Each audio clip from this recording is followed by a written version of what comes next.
బకాయి నిధులు విడుదల చేయాలంటూ ఆరోగ్యశ్రీ సేవలు నిలిపివేసిన ప్రైవేటు ఆసుపత్రుల యాజమాన్యాలు సమ్మె విరమించాయి.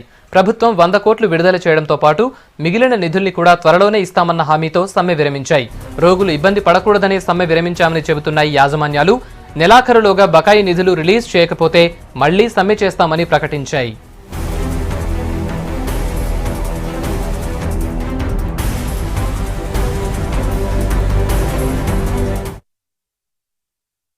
ఆరోగ్యశ్రీ ఇబ్బందులు పడే ఇష్యూ పైన సర్వీసెస్ స్టాప్ చేసుకున్నాము. అయితే ఇప్పుడు ముఖ్యంగా ప్రజల ప్రాబ్లమ్స్ దృష్ట్యా వాళ్ళకి ఇబ్బందులు కలుగుతున్నాయని వేరియస్ సోర్సెస్ నుంచి మాకు ఇన్ఫర్మేషన్ వచ్చింది. ప్రజలకు ఇబ్బందులు కలిగివద్దు ఉద్దేశంతో తర్వాత ఈరోజు పొద్దున్నే హెల్త్ మినిస్టర్ గారు మాకు ప్రతినిధులకు పిలిచేసి అష్యూరెన్స్ ఇచ్చారు. ఏవైతే ప్రాబ్లమ్స్ ఉన్నాయో అన్ని కూడా మేము తీరుస్తాం. ఎస్పెషల్లీ బకాయిలు అంటున్నారు కదా, అది 1 month లోపు తీరుస్తాము అని వారు కూడా ప్రెస్ లో ఈరోజు మార్నింగ్ చెప్పారు. మినిస్టర్ గారు అష్యూరెన్స్ ఇచ్చిన తర్వాత ఆ మినిస్టర్ గారి మీద గౌరవంతో మేము సర్వీసెస్ అనేది మేము మళ్ళీ రిజ్యూమ్ చేస్తున్నాం. అంటే స్ట్రైక్ అనేది కాల్ ఆఫ్ చేస్తున్నాము.